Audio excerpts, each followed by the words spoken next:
Ողջույն սիրելի հետևորդներ, ԱՄՆ գլխավոր լուրերի այս թողարկմանը դիտեք։ Տեխասում 17 մեքենաների մասնակցությամբ վթար, կա 5 զոհ, 11-ը տեղափոխվել է հիվանդանոց։ Վթարի մեղավորը 37-ամյա վարորդն է, որը եղել է ալկոհոլի ազդեցության տակ։ Ավիացիոն անվտանգության մտահոգիչ վիճակ։ American Airlines-ի ինքնաթիռը բռնկվել է Դենվերի միջազգային օդանավակայանում վայրեջքից հետո, 12 մարդ հոսպիտալացվել է։ 52-ամյա օդաչուն զոհվել է ուղղաթիռի վթարի հետևանքով, երբ այն բախվել է էլեկտրական գծերին և ընկել ջրամբարի մեջ։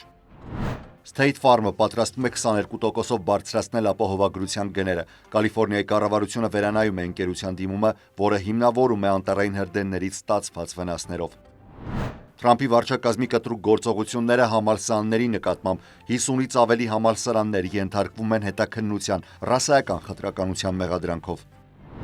Կոնգրեսը խուսափել է ժամանակավոր փակվելուց, դեմոկրատներից 10-ը միացել են հանրապետականներին, իսկ Թրամփը գովեստի խոսքեր է հնչեցրել։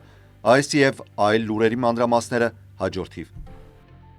Տեխասի Օստին քաղաքում մասսայական ավտովթարի արդյունքում զոհվել է 5 մարդ, 11 վիրավորել տեղափոխել են հիվանդանոց։ Պատահարը տեղի է ունեցել միջպետական 35 մայրուղու վրա և ներգրավել է ավելի քան 17 մեքենա։ 5 զոհերից 3-ը մեծահասակներ են, մեկը երեխա, մյուսը նորածին։ 37-ամյա Սոլոմոն Վելդեքյալ Արայանը եղել մեղավորը, որը վարում էր կիսագծորդ բեռնատար։ Վկաների հաղորդմամբ բեռնատարը ընթանում էր մոտ 80 մղոն/ժամ, 129 կմ/ժ արագությամբ, երբ բախվել է կանգնած տրանսպորտային միջոցներին։ Նա եղել է ալկոհոլի ազդեցության տակ ու հիմա մեղադրանքի առաջադրվել 5 դեպքով հարբած վիճակում մարդասպանության և 2 դեպքով հարբած վիճակում ծանր մարմնական վնասվածք հասցնելու։ Օստինի ոստիկանությունը հայտնել է, որ նա գտնվում է Թրևիսի շրջանի բանտում։ Ոստիկանությունը դեռևս չի հրապարակել մանրամասներ վթարի պատճառների մասին։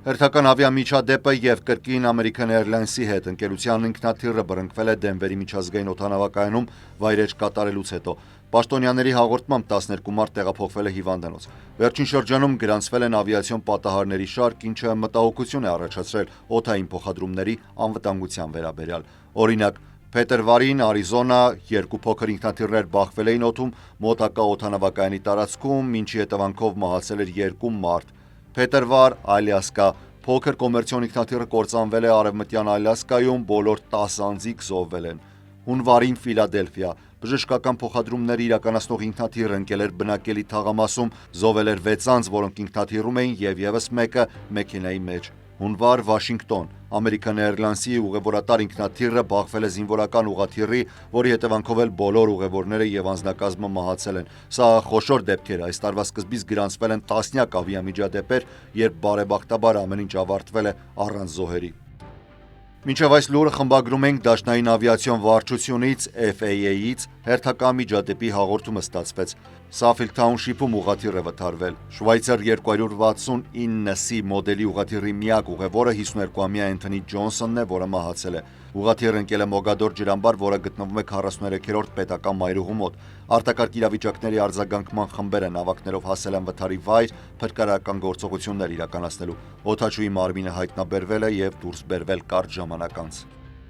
Կալիֆոռնիայի գլխավոր ապահովագրական կարգավորողն այսօր հայտարարել է, որ կվերանայի State Farm-ի արտակարգ դիմումը 22%-ով բարձրացնելու տնային ապահովագրության վճարները մոտ 1 միլիոն հաճախորդների համար, սակայն այն դեպքում, եթե ապահովագրական հսկան կարողանա հիմնավորել թանկացման անհրաժեշտությունը հանրային լսումների ընթացքում։ State Farm-ը պնդում է, որ այս բարձրացումն անհրաժեշտ է Լոս Անջելեսի անտառային հրդեհներից հետո ֆինանսական կայունությունն ապահովելու համար։ Հանրային լսումները տեղի կունենան ապրիլի 8-ին, որի ընթացքում ընկերությունը պետք է ներկայացնի հիմնավորումները դատարանին։ Դրանից հետո դատավորը կտա առաջարկվող որոշում, իսկ վերջնական որոշումը կընդունի Կալիֆոռնիայի ապահովագրության հանձնակատար Ռիկարդո Լարան։ Եթե վերջինս հաստատի փոփոխությունը, 22%-ով կբարձրանան տնային ապահովագրության վճարները, 38%-ով վարձակալության պայմանագրերը և 15%-ով վարձով ապրող անձանց ապահովագրության գները։ State Farm-ն արդեն վճարել է մոտ 1.75 միլիարդ դոլար 9500 պահանջների դիմաց, և ընդհանուր կորուստները կարող են հասնել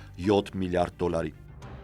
Ավելի քան 50 համալսարաններ ենթարկվում են հետաքննության ենթադրյալ ռասայական խտրականության համար, որպես նախագահ Դոնալդ Թրամփի նախաձեռնած արշավի մաս՝ դադարեցնելու բազմազանության, հավասարության և ներառականության DEI ծրագրերը։ Կրթության նախարարությունը հայտարարել է նոր հետաքննությունների մասին այսօր, 1 ամիս անց այն բանից հետո, երբ նախազգուշական հուշագիր էր տարածել Ամերիկայի դպրոցների և քոլեջների շրջանում, սպառնալով դաշնային ֆինանսավորման դադարեցմամբ։ Ուսանողներին պետք է գնահատել ըստ իրենց վաստակի և ձեռքբերումների, ոչ թե նախապես դատել մաշկի գույնով, հայտարարել է նորանշանակ կրթության նախարար Լինդա Մակմահոնը։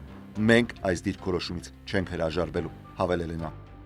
Թրամփի վարչակազմը աննախադեպ վերջնագիր է ներկայացրել Կոլումբիայի համալսարանին, սպառնալով վերջնականապես դադարեցնել դաշնային ֆինանսավորումը, եթե համալսարանը չհանձնի իր վերահսկողությունը միջազգային ուսումնասիրությունների մեկ ստորաբաժանման վրա և չիրականացնի համապարփակ փոփոխություններ համալսարանական քաղաքականության մեջ։ Երեկ երեկոյան ուղարկված նամակում դաշնային պաշտոնյաները պահանջել են, որ համալսարանը անմիջապես հանձնի իր Մերձավոր Արևելքի, Հարավային Ասիայի և Աֆրիկյան ուսումնասիրությունների բաժնի վերահսկողությունը ակադեմիական կառավարման ենթակա կարգավիճակով առնվազն 5 տարի։ Բացի այդ, Թրամփի վարչակազմը պահանջում է արգելել դիմակների կրումը համալսարանի տարածքում, որոնք կարող են օգտագործվել անձի ինքնությունը թաքցնելու կամ ուրիշներին վախեցնելու նպատակով, ընդունել նոր սահմանում հակասեմիտիզմի վերաբերյալ, չեղարկել ուսանողների կարգապահական պատժի ընթացիկ մեխանիզմը, ներկայացնել ծրագիր բակալավրիատի ընդունելության, միջազգային հավաքագրման և մագիստրատուրայի ընդունելության գործընթացի արմատական փոփոխությունների համար։ Նամակում նշվում է, որ այս փոփոխությունները հանդիսանում են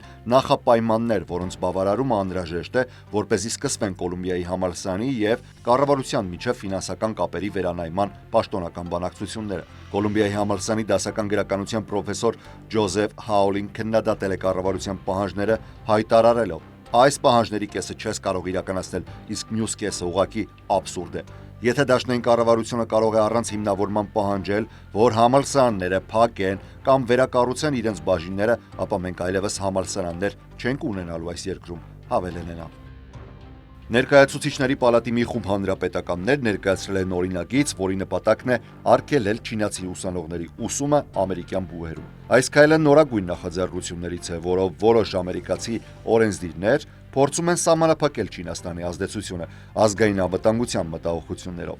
Օրինագիծը ներկայացրել է ներկայացուցիչների պալատի անդամ Ռայլի Մուրը։ Այն արգելում է չինացի քաղաքացիներին ստանալ ուսանողական վիզաներ, որոնք թույլ են տալիս ուսանել կամ փոխանակման ծրագրերի մասնակցել նահանգներում։ Չինացի ուսանողներին վիզա տրամադրելով մենք հրավիրում ենք Չինաստանի կոմունիստական կուսակցությանը լրտեսելու մեր ռազմական ոլորտը, գողանալու մտավոր սեփականությունը և սպառնալ ազգային անվտանգությանը, նշել է Մուրը։ Օրինագիծը, սակայն, քիչ հավանական է, որ ընդունվի և արդեն իսկ խիստ քննադատության է ենթարկվել կրթական հաստատությունների և մասնագետների կողմից։ 2023-24 ուսումնական տարում 277 հազար չինացի ուսանող սովորել է Միացյալ Նահանգներում, ինչը ամբողջ օտարերկրյա ուսանողների 25%-ն է։ Սակայն վերջին տարիներին այս թիվը նվազվում է։ Օրինակ 2023-ին Հնդկաստանը փոխարինեց Չինաստանին որպես Միացյալ Նահանգներում բուհերի համար ամենամեծ արտասահմանյան ուսանողներ մատակարարող երկիր։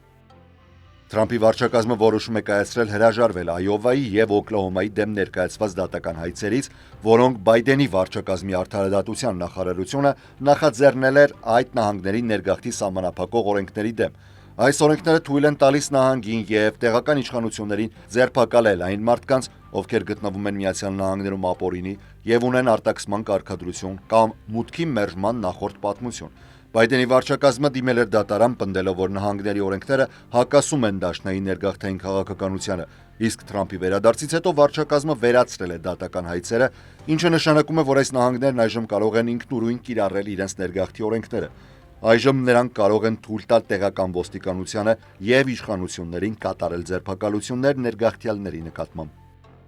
Սենատում հաղթահարվել է կառավարությունը մասամբ փակվելու սպառնալիքը։ Դեմոկրատները ծանր ընտրության առաջ էին կանգնած կամ թույլ տալ օրինագծի ընդունումը, որը նրանց կարծիքով Թրամփին չափազանց մեծ լիազորություններ էր տալու ծախսերի վերահսկողության հարցում, կամ մերժել այն և կանգնել ֆինանսավորման դադարեցման վտանգի առջև։ Սենատի 10 դեմոկրատներ միացել են հանրապետականներին, որպեսզի հաղթահարեն 60 ձայնի անհրաժեշտ շեմը։ Քվեարկության վերջնական արդյունքը՝ 62 կողմ, 38 դեմ։ Սենատի դեմոկրատական առաջնորդ Չակ Շումերի գլխավորած մի խումբ դեմոկրատներ նախընտրեցին ցանկացած գնով խուսափել կառավարական փակման վտանգից։ Այս քայլից հետո Շումերը ստացել է Թրամփից անսպասելի աջակցություն, որը նախորդ օրը պատրաստվում էր դեմոկրատներին մեղադրել փակման համար։ Թրամփը նույնիսկ հրապարակավ շնորհավորել է Շումերին, ասելով. «Շնորհավորում եմ Չակ Շումերին ճիշտ քայլի համար, սա պահանջում էր խիզախություն»։ Այս օրինագծով կառավարությունը կֆինանսավորվի մինչև սեպտեմբերի 30-ը։ Պաշտպանական ծախսերը կավելանան 6 միլիարդ դոլարով, իսկ ոչ ռազմական ծախսերը կնվազեն 13 միլիարդով։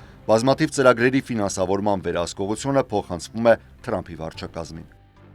Դոնալդ Թրամփն այսօր ելույթ է ունեցել Ռոբերտ Քենեդիի անվան արդարադատության դեպարտամենտի շենքում, որտեղ կառավարությունը ժամանակին հետաքննել ու դատապարտել էր հենց իրեն։ Ելույթում Թրամփը քննադատել է դատական համակարգը, այն անվանելով քաղաքական գործիք ու խոստացել է հեռացնել կոռումպացված ուժերին կառավարությունից։ Նա նշել է, որ ինքը երկրի գլխավոր իրավապահն է։ Թրամփը պնդել է, որ նախընտրական քարոզարշավի ժամանակ ապօրինի լրտեսություն է իրականացվել, իր դեմ կեղծ հետաքննություններ են իրականացվել, թիմակիցներին ապօրինի հետապնդել են, Մարալագո առանձնատունը խուզարկել են, մեծ ջանքեր են գործադրել կանխելու նախագահ ընտրվելը։ Նա խոստացել է հաշվետվություն պահանջել բոլոր ապօրինությունների եւ չարաշահումների համար։ Նախագահ դառնալուց հետո Թրամփը սկսել է լայնածավալ զտումները։ Մի շարք դատավորներ, դատախազներ, քննիչներ հեռացվել են պաշտոններից։ Շատերը նաև ստիպված են եղել հրաժարական տալ։ Աշխատանքից ազատվել են հատկապես այն իրավաբանները, որոնք զբաղվել են Թրամփի գործերով։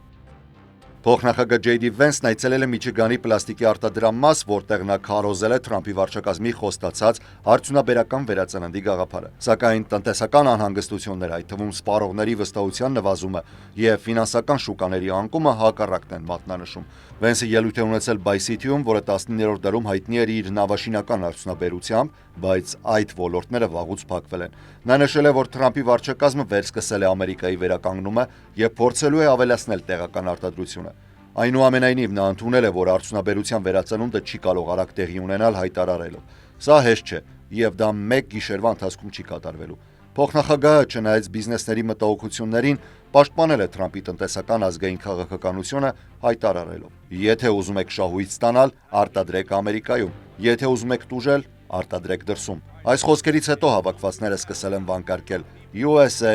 USA։ Մոտ 50 ցուցարար կանգնած էին արտադրամասի մուտքի մոտ իրենց անհամաձայնությունը հայտնելու Թրամփի, Վենսի եւ Մասկի տնտեսական քաղաքականությանը։ Վենսը արձագանքել է ցուցարարներին ծաղրելով. «Դուք գործ չունեք, մենք ուզում ենք, որ այս մարդիկ դուրս գան փողոցներից ու վերադառնան աշխատանքի», ասել է Վենսը։ Թրամփի վարչակազմի տնտեսական ծրագիրը դեռևս զգալի արդյունքներ չի գրանցել, ինչը ստիպում է հանրությանը հարցադրումներ անել. արդյոք այս մոտեցումը աշխատում է, թե ոչ։ Այսօր ֆոնդային շուկան արձանագրել է վերջին ամիսների լավագույն օրը, քանի որ Wall Street-ի անկայուն իրավիճակն անսպասելիորեն վերադարձել է վերելքին։ Չնայած դրական փոփոխությանը, ԱՄՆ-ի շուկան շարունակում է 4-րդ շաբաթն անընդմեջ փակվել կորուստներով, ինչը ամենաերկար անկումն է դարձել օգոստոսից ի վեր։ S&P 500-ը աճել է 2.13%-ով, նախորդ օրը 10%-ով անկում գրանցելուց հետո։ Dow Jones-ի արդյունաբերական ինդեքսը ավելացել է 674 միավորով, այսինքն պլյուս 1.65%։ Nasdaq-ը աճել է 2.61%-ով։ Wall Street-ի նոր վերելքի պատճառներն են կառավարության փակման վտանգի վերացումը, գործարար վստահության բարձրացումը եւ մասնագետները կանխատեսում են, որ բազմօրյա վերականգնման աճ կարող է տեղի ունենալ երկար ժամանակ շուկայի նկատմամբ բացասական տրամադրությունների արդյունքում։ Հատկապես մեծ նշանակություն ունեցավ արհեստական բանականության տեխնոլոգիաներով զբաղվող ընկերությունների աճը։ Nvidia-ն ավելացավ 5.3%-ով, 2025-ի կորուստը 10%-ից ցածր պահելով։ Apple-ը բարձրացավ 1.8%-ով, աշխարհի ֆոնդային շուկաները նույնպես կարողացան աճ գրանցել։ Հոնկոնգի ինդեքսը բարձրացել է 2.1%-ով, իսկ Շանհայի ֆոնդային շուկան աճել է 1.8%-ով։ Միացյալ Նահանգների ֆոնդային շուկան վերականգնվեց թույլ արդյունքներից հետո, բայց Թրամփի առևտրային պատերազմը եւ պետական ծախսերի կրճատումը շարունակում են այդուամենայնիվ մռայլ պահել ապագան։ Այսօրվա լուրերից առանձնացրել էինք այսքանը։ Ես Հարություն Մինասյանն եմ, շնորհակալ եմ ուշադրության համար, առողջ եղեք։